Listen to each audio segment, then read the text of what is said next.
ಹೇ ದೇವ ದಯಾಗಣನೆ ಎತ್ತು ಈ ಬಡವರನ್ನು ಪರೀಕ್ಷಿಸುತ್ತಿರುವ ತಂದೆ, ಪ್ರಾಣ ಹೋದರೂ ಮಾನ ಮಾರಿಕೊಳ್ಳುವ ಹೀನ ಗುಣದವರಲ್ಲ ಈ ಬಡವರು. ಈ ಅಗ್ನಿ ಪರೀಕ್ಷೆಯಲ್ಲಿ ಗೆಲ್ಲುವುದು ಈ ಬಡವರೇ ವಿನಃ ನೀನಲ್ಲ.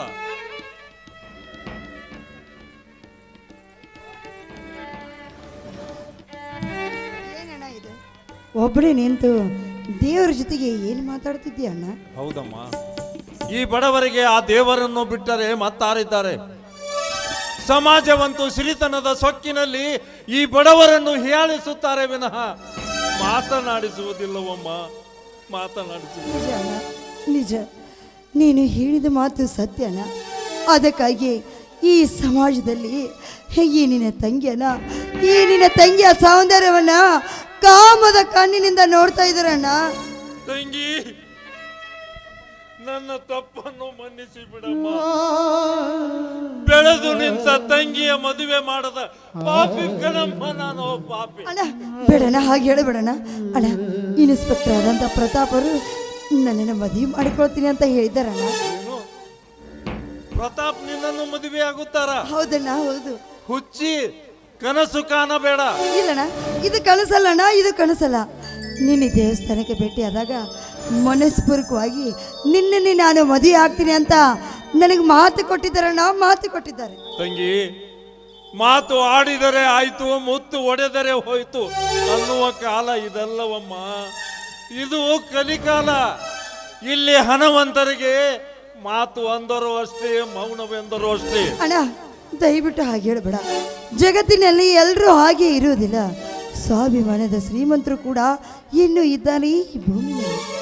ಕೋಟಿಗೊಬ್ಬರು ತಂಗಿ, ನೀನು ತಿಳಿದುಕೊಂಡಂತ ಶ್ರೀಮಂತರು. ಆ ಶ್ರೀಮಂತರ ವಿಷಯ ನನ್ನೆದುರು ಎತ್ತಬೇಡ. ಬಡವರನ್ನು ಕೀಳಾಗಿ ಕಾಣುತ್ತಾರೆ. ಬಡವರ ಮನೆಯ ಹೆಣ್ಣು ಮಕ್ಕಳೆಂದರೆ ಕಾಮದ ದೃಷ್ಟಿಯಿಂದ ನೋಡುತ್ತಾರೆ. ಹೋಗ್ಲಿ ಬಿಡಣ್ಣ, ಆ ವಿಷಯನೇ ಬೇಡ. ಅಣ್ಣ, ನಮ್ಮಣ್ಣ ರೋಷನ್ ಏನಾದರೂ ಸಿಕ್ಕಿದ್ನಿ? ಎಲ್ಲಿದ್ದಾನೆ, ಹೇಗಿದ್ದಾನೆ? ಇಲ್ಲಮ್ಮ, ಎಲ್ಲಿಯೂ ಅವನ ಸುಳಿವೇ ಇಲ್ಲ. ರೋಷಾಗ್ನಿ ತುಂಬಾ ಹಠವಾದಿ ತಂಗಿ. ಹೋಗ್ಲಿ ಬಿಡಣ್ಣ, ನಮ್ಮ ರೋಷನ್ ಅಣ್ಣ ಎಲ್ಲೇ ಇರಲಿ, ಒಟ್ಟಿನಲ್ಲಿ ಅವನು ಚೆನ್ನಾಗಿದ್ರೆ ಅಷ್ಟೇ ಸಾಕು, ಮತ್ತೇನು ಬೇಡ ಅಣ್ಣ ನನಗೆ. ನನ್ನದು ಅದೇ ಪವಿತ್ರ. ನನ್ನ ತಮ್ಮ ಎಲ್ಲೇ ಇರಲಿ, ಸುಖವಾಗಿರಲಿ. ಅಣ್ಣ, ಕುಡಿಯಲಿಕ್ಕೆ ನೀರಿಲ್ಲ, ನಾನು ನೀರು ತೆಗೆದುಕೊಂಡು. ಅಣ್ಣ ಬೇಡಣ್ಣ, ನೀನೇ ಇರು. ಈಗ ತಾನೇ ಹಮಾಲಿ ಕೆಲಸ ಮಾಡಿ ಮನೆಗೆ ಬಂದಿರ್ಬೇಕು. ನಾನೇ ಹೋಗಿ ಬಾವಿಗೆ ಹತ್ತಿ ನಾನು ಕುಡಿಯೋದಕ್ಕೆ ನೀರು ತೆಗೆದುಕೊಂಡು ಬರ್ತೀನಿ. ಬೇಡಮ್ಮ, ನೀನು ಮನೆಯಲ್ಲೇ ಇರು, ನಾನೇ ಹೋಗಿ ಬರುತ್ತೇನೆ. ಸರಿ, ಹಾಗೆ ಆಗಲಿ.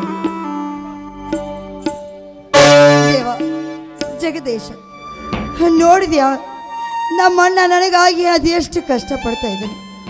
ಹೇಗಾದರೂ ಮಾಡಿ ಈ ಬಡತನದಿಂದ ಮುಕ್ತಿಯನ್ನು ಹೊಂದುವಂತೆ ಮಾಡು ತಂದೆ, ಮುಕ್ತಿಯನ್ನು ಹೊಂದುವಂತೆ ಮಾಡು.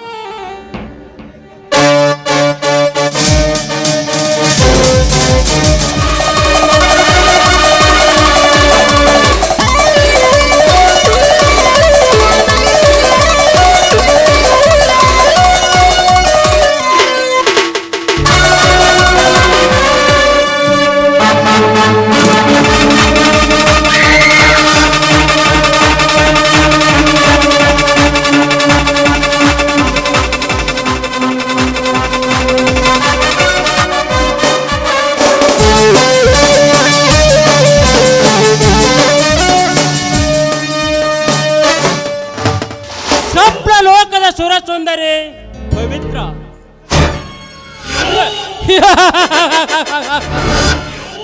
ಕಣ್ಣಿಟ್ಟ ಈ ಕಾಲಿಗಳಿಗೆ ಇದೇ ಸರಿಯಾದ ಮುಹೂರ್ತ.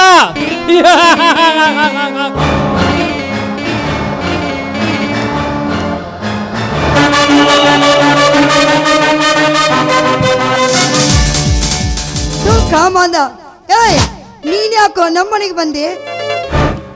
ಇಲ್ಲಿಗೆ ಅಷ್ಟೇ ಇಲ್ಲ ಪವಿತ್ರ, ನೀನು ಪಾತಾಳದಲ್ಲಿ ಅಳಿತು ಕುಳಿತರು. ಇಲ್ಲಿಲ್ಲ ಯೌವನದ ಸೌಂದರ್ಯದ ಸಿರಿಗೆ ನಾ ಗುರಿ ಇಟ್ಟು ಹೊಡಿವೆ ಕಾಮ ಬಾಣ. ಅಷ್ಟೊತ್ತಿಗೆ ನಿನ್ನ ಕಾಮ ಬಾಣದ ಎದುರಿಗೆ ಸಿದ್ಧವಾಗಿರ್ತದೆ ನನ್ನ ರಾಮ ಬಾಣ. ರಾಮ ಬಾಣ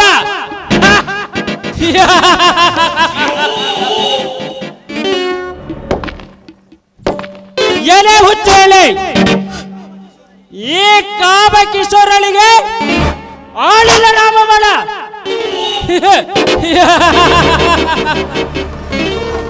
ಕಾಮದ ಸ್ವಾನ ಕನಸಿನ ಆಸೆಯನ್ನು ಮರೆತು ಸುಮ್ಮನೆ ಹೊರಟೋಗೋ ಮದವೇರಿದ ಕೋಣವೇ.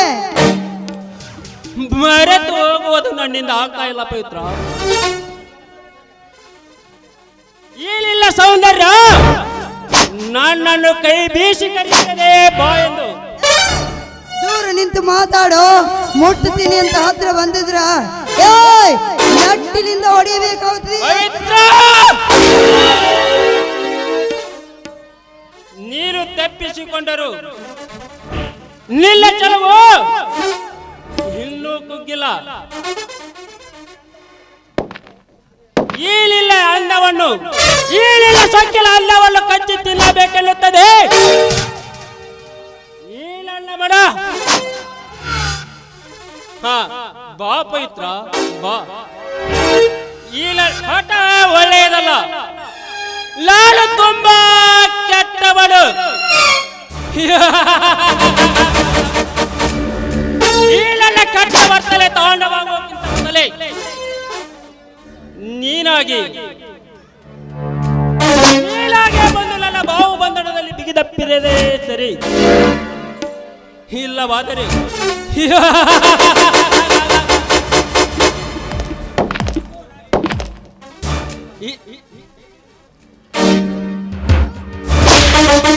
ಹಿಂದಕ್ಕೆ ನಾಚಿಕೆಟ್ಟವನೇ.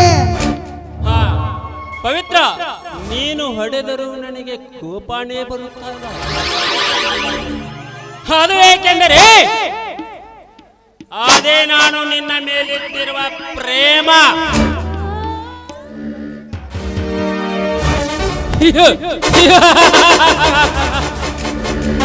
ಆ ಪ್ರೇಮದ ವೇಗ ಕಾಮೋದ್ವೇಗವಾಗುವಕ್ಕಿಂತ ಮೊದಲೇ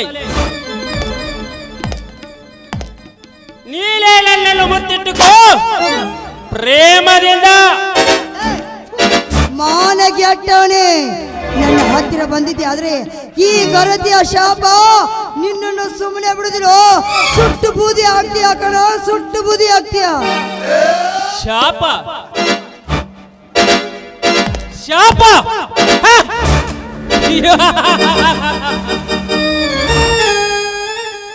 ಕಾಮದ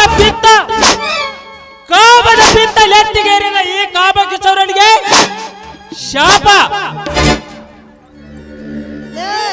ನಿನ್ನ ಕಾಮದ ಪವಿತ್ರ ಬಾ. ಈಲೆಲ್ಲ ಕಾಮದ ಸರಿ ಹಿಂದಕ್ಕೆ ನಿನ್ನ ಕಾಮದ ಹೆಚ್ಚಾದ್ರೆ ನೀನ್ ಯಾವ್ದು ಸೂಳಿ ಹತ್ರ ಹೋಗೋ. ಏನ್ ನೀಚ ನನ್ನ ಮಗನೇ. ಬಾಯ್ ಮುಚ್ಚು ಅಲಸುಯಲ್ಲಿ.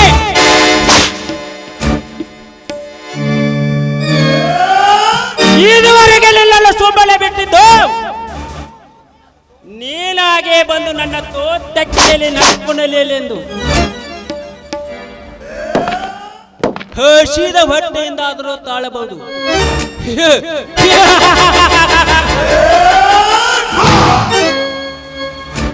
ಇಲ್ಲೆಲ್ಲ ಕಾಮದ ಅವಳು ತಾಳಲಾರೆ ಪವಿತ್ರ ತಾಳ.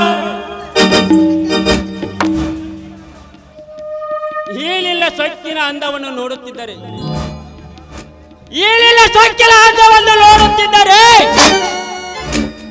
ಈ ನನ್ನ ಕಾಮದ ಮದವು ಉದ್ರೇಕಗೊಳಿಸುತ್ತದೆ ಪವಿತ್ರ, ಉದ್ರೇಕಗೊಳಿಸುತ್ತದೆ.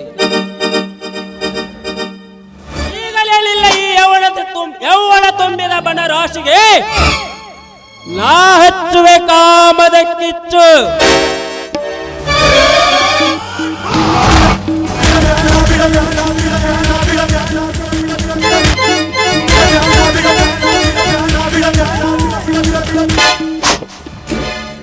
ಬಡವರ ಹೆಣ್ಣೆಂದಿರ ಮಾರಾಟಕ್ಕಿಟ್ಟಿರುವ ಹೆಣ್ಣೆಂದು ತಿಳಿದುಕೊಂಡೇ ಕತ್ತೆ ಮಗನೇ. Command doctor command.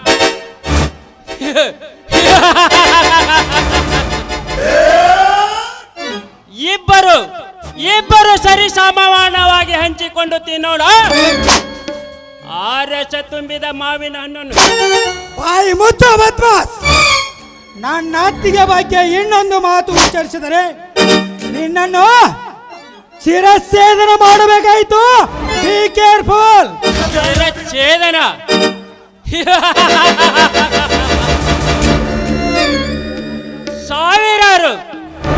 ಸಾವಿರಾರು ಶಿರವನ್ನು ಕಡೆದು ರಕ್ತದ ಓಕಳಿ ಆಡಿದ ಈ ಚಕ್ರ ತೀರ್ಥನಿಗೆ ಶಿರಚ್ಛೇದನ?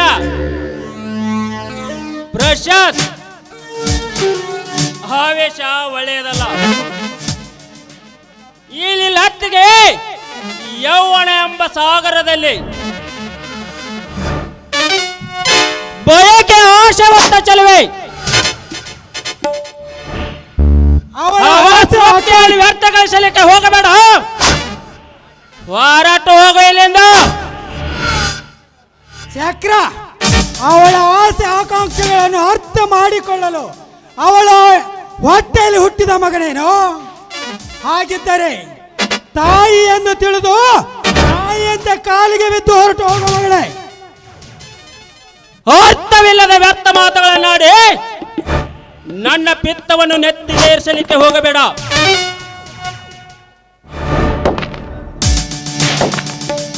ಇದು ಕಲಿಯುಗ. ಕಾಮ ಇಲ್ಲಿ ನಡೆಯುವುದು, ನಡೆಯಲಾರದು ನಿನ್ನ ಪೌರುಷ. ನಿನ್ನಂತ ಕಾಮಕ ಯಾಕ್ರಿಗಳನ್ನೇ ಅಟ್ಟ ಹಾಸಲು ಸುಟ್ಟ ಹಾಕಲು ಬಂದಿರ ಈ ದಿಟ್ಟ ತೀರ ರಣಧೀರ. ರಣಧೀರ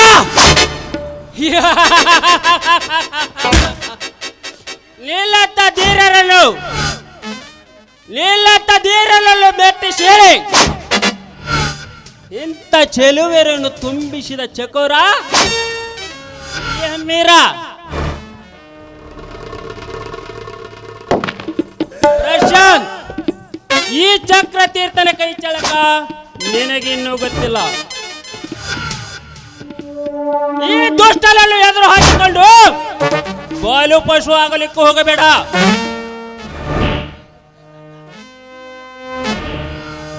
ಇದು ನನ್ನ ಬಹುದಿನದ ಬಯಕೆ. ಈ ಬಯಕೆಗೆ ಅಡ್ಡಗೋಡೆ ಆಗದೆ ನನಗೆ ಸಲಾಂ ಹೊಡೆದು ಹೊರಟು ಹೋಗು ಇಲ್ಲಿಂದ. ಚಕ್ರ, ಇದು ವೀರ ಸಂಗೊಳ್ಳಿ ರಾಯಣ್ಣರ ಆಡಿದ ಕನ್ನಡ ನಾಡು.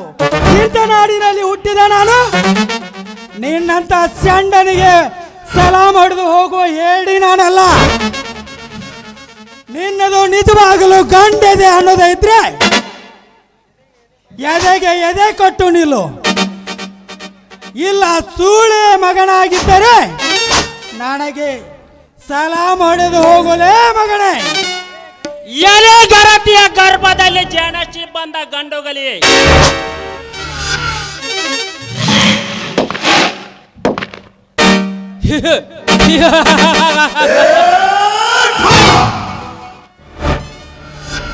ಈ ಚಕ್ರ ತೀರ್ಥಲ ಕಪಟ ಲೋಟಕದ ಕೊನೆಯ ಅಂಕ ಬರುವುದರೊಳಗಾಗಿ ಈ ನಿನ್ನ ಅತ್ತಿಗೆ ಎಂಬ ಪತಿರೋತಿಯ ಗರ್ಭದಲ್ಲಿ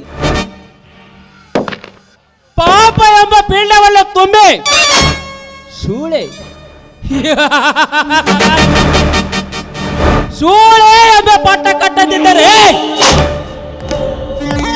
ನಾಳೇಕೆ ದುಷ್ಟನೆಂಬ ಪಟ್ಟ ಕಟ್ಟಿಕೊಳ್ಳಲಿ ಈ ಸಮಾಜದಲ್ಲಿ. Good bye.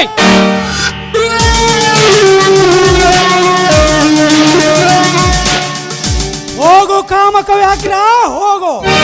ನಿನ್ನಂತ ಕೀಟಕಗಳನ್ನು ನಾಶ ಮಾಡಲು ಯಾವ ಔಷಧಿ ಸಿಂಪಡಿಸಬೇಕೆಂದು ನನಗೆ ಚೆನ್ನಾಗಿ ಗೊತ್ತು.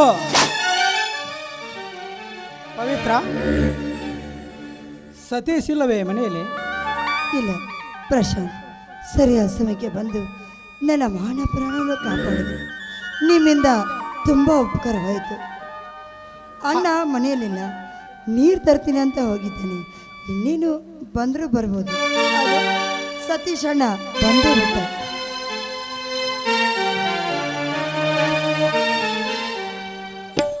ನಮಸ್ಕಾರ ಡಾಕ್ಟರ್. ಏನು ದೂರ ಬಂದಿದ್ದೀರಲ್ಲ? ದೂರ ಇದ್ವಲ್ಲ ಸತೀಶ, ಹತ್ತಿರ ಆಗೋಣ ಅಂತ ಬಂದೆ. ನಿಮ್ಮ ಮಾತಿನ ಅರ್ಥ ನನಗಾಗಲಿಲ್ಲ. ಹಾಗಾದರೆ ಈ ವಿಷಯ ನಿಮಗೆ ಇನ್ನೂ ಗೊತ್ತೇ ಇಲ್ವೇ? ಅದೇ ಸತೀಶ, ನಿನ್ನ ತಂಗಿ ಪವಿತ್ರಳ ಮದುವೆ ವಿಷಯ. ಓಹೋ, ಆ ವಿಷಯವೇ ನನ್ನ ತಂಗಿ ಹೇಳಿದಳು, ಆದರೆ ನಾನೇ ನಂಬಲಿಲ್ಲ. ಯಾಕೆ ಸತೀಶ, ನಮ್ಮ ಹಳೆ ನೆನಪುಗಳನ್ನೆಲ್ಲ ಮರೆತೇ ಬಿಟ್ಟಿರುವ ನಿನ್ನ ತಮ್ಮ ನಾನು ಚಿಕ್ಕವಣದಿದ್ದಾಗಲೇ ಸ್ನೇಹಿತರು. ನೆನಪಿದೆ ಪ್ರಶಾಂತ್, ಆದರೆ ಕಾಲ ಬದಲಾಗಿದೆ ಅಲ್ಲ. ಕಾಲ ಬದಲಾದರೂ ನಾವು ಬದಲಾಗಿಲ್ಲ ಸತೀಶ.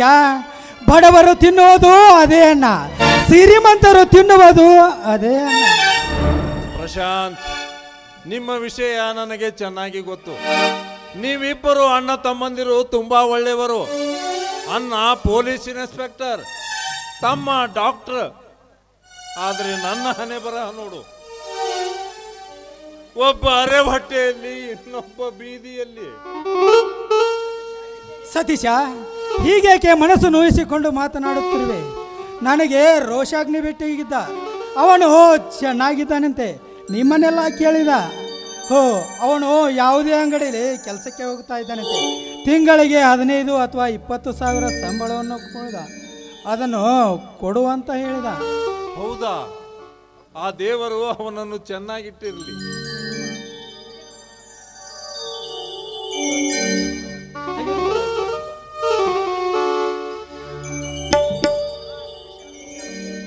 ಹಾ ಸತೀಶ, ಆ ಮದುವೆ ವಿಷಯ ಏನಾಯ್ತು? ನೀನು ಒಪ್ಪುವುದಾದರೆ ನಿನ್ನ ತಂಗಿ ಪವಿತ್ರಳ ಹುಡುಗೆ ತುಂಬುವೆ. ಈ ಬಡವರ ಬಾಳಿನಲ್ಲಿ ಬೆಳಕಾಗುವಂತಿದ್ದರೆ ನನ್ನದೇನೂ ಅಭ್ಯಂತರವಿಲ್ಲ ಪ್ರಶಾಂತ್. ಹಾಗಾದರೆ ಮತ್ತೆ ಕತ್ತಡ, ಈ ವಾರದಲ್ಲೇ ಮದುವೆ ನಿಶ್ಚಯ ಮಾಡೋಣ. ಒಂದು ನಿಮಿಷ.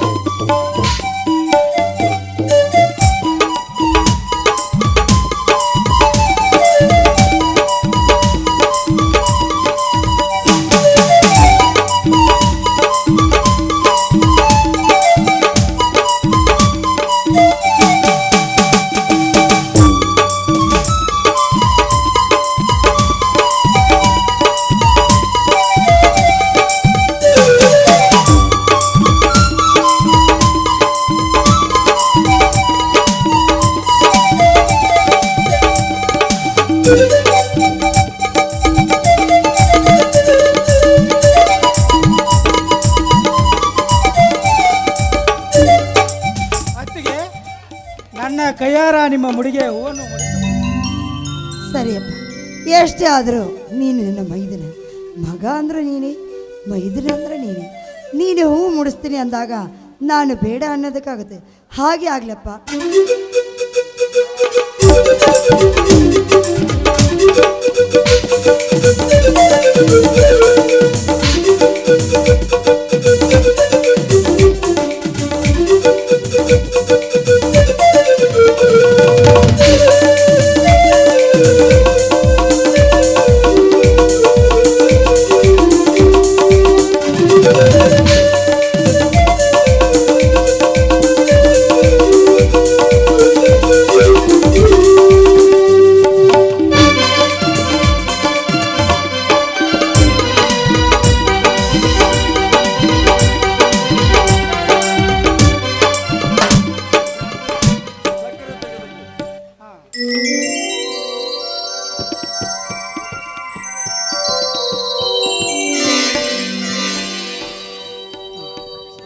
ಹಾ ಸತೀಶ, ನಾನು ಬರುತ್ತೇನೆ.